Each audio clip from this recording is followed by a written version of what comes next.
Faith does not come by praying. Faith comes by hearing.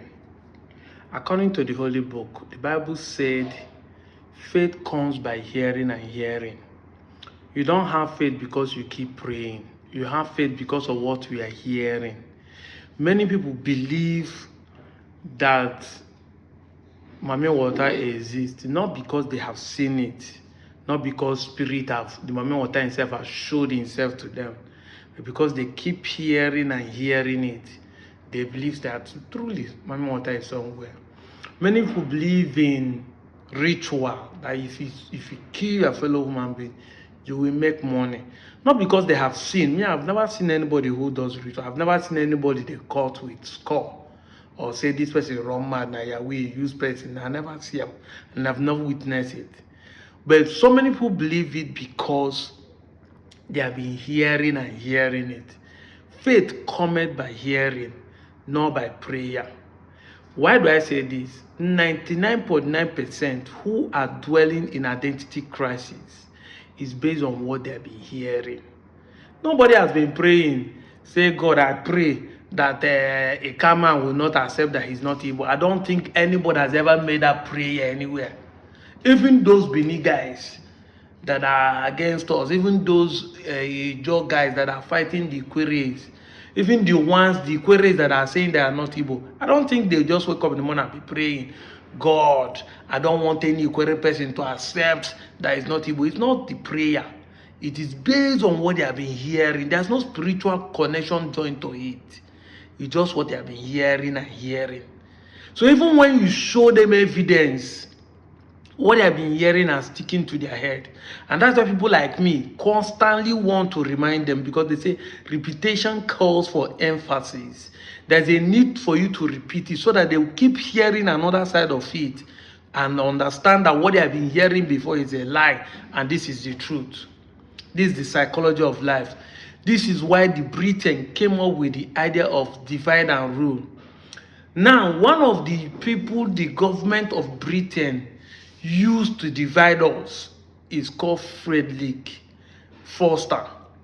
Frederick Forster is a novelist and a journalist in British government. He's one that wrote the book The Dogs of War, The Biafran Story, and one of my best books in my shelf, Emeka. Emeka is a book that I read about Chukwuemeka Odumegwu, written by Frederick Forster. He has so many other books that I cannot actually remember, but check him out. I know many of you don't read, that's the problem. Now, Frederick Forster, a journalist, was sent to Nigeria with the intention to come and propagate propaganda and falsehood. Now, you might be asking, why will a Britain sponsor someone to come down to Africa, to come down to Nigeria, to sponsor propaganda, to divide the Igbos, to make them not to believe they are Igbos? But the truth is that when Frederick came down, what he saw marveled him. He was not the one that started writing against his own government, started criticizing his own government diplomatically, because he wrote so many books that talks about good of the Igbos instead of the bad of the Igbos. Go and read the story of the Biafran War. Now, what am I trying to say is this. Why did Britain decided to divide the Igbos? That today, so many Igbos doesn't believe that they're Igbo. In the entire Nigeria, nobody has resisted the British government more than the Igbos. Go and check. Before independence, nobody. In fact, when they came to the north, go and read the whole history. There's no place they say the north were fighting or they were resisting the British government or even the Europeans. The north also has already been colonized before the British government came. The north has been colonized by Usman Dan Fodio. They have fought their own war. So when the British government came, it was easier for them to take over. They just go, give the Fulani Caliphate more gun to rule the northern, the Hausas, the Gwaris, the Bagis, the Nupes. Give them gun to rule them more. Then why they submit to the British government? That is it. But we, our people, seeing the British government feel annoyed because these people, they are stopping slave trade from the Portuguese, and then British government is coming to start ruling us. We get annoyed and start resisting them. And that's how our people fought the British government for 31 years. 1883 to 1914. It was the year the war ended. They amalgamated the northern Nigeria and the southern. We are the one that resisted it for 31 years. We resisted them for 31 years not to amalgamate the southern Nigeria and the northern Nigeria. 31 years. It took them 3 days to fell the great Benin Kingdom. And after that, the British government felt like, man, these guys are not easy to go by. We have to find something to do to them. When they now started, when they amalgamated Nigerians, the Igbo still keep resisting them. Remember the Aba people riot, the first ever women to stand against injustice. Aba women riot.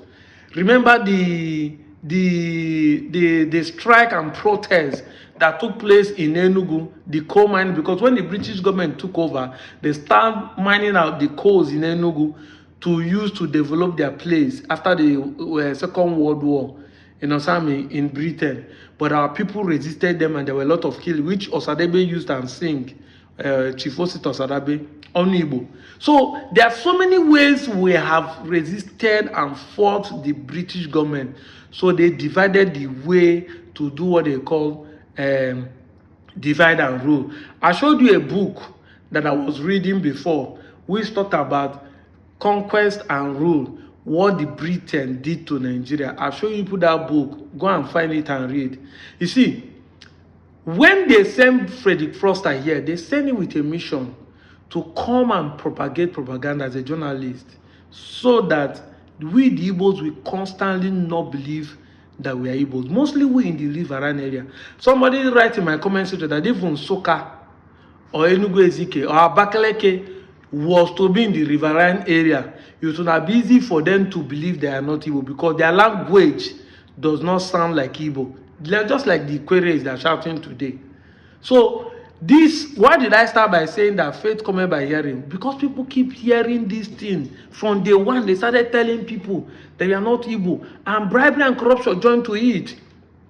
The Aye Kumeku was won by bribery and corruption. Aye Kumeku fell because of they started bribing each different quarter.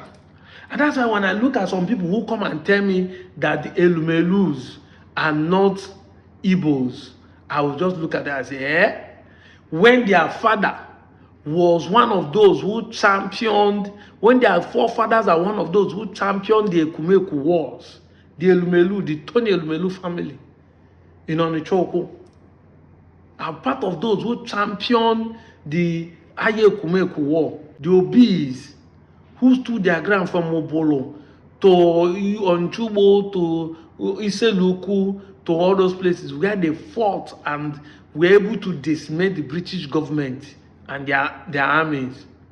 So these are the problem. But today, when they now started creating the propaganda, start telling them, accept this, we'll pay you so amount of money, just say you are not Igbo. You are not like these people. You have something to gain. That is where the problem started from.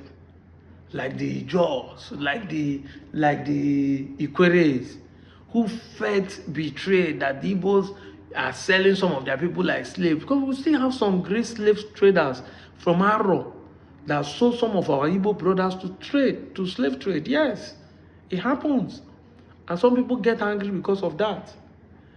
But how long do we continue with this propaganda? How long do we continue with this falsehood?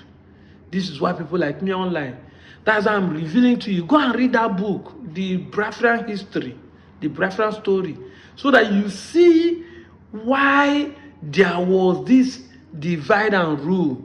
There was an intention to make you believe that you are not Igbo from the British government, because that is the only way they can exploit you. Until today, they see exploiting us. Because from where I am, Anyoma, we have Kuroi in our place. What have we benefited? They are still the one using our crude oil, even though we claim that we have independence. The Queries have seaports, have crude oil. What have they benefited from the crude oil? Still the British government that is still benefiting from it. Because they know that once you accept that you're Igbo, the fellow Igbos will follow you fight against them. You don't know? Yes!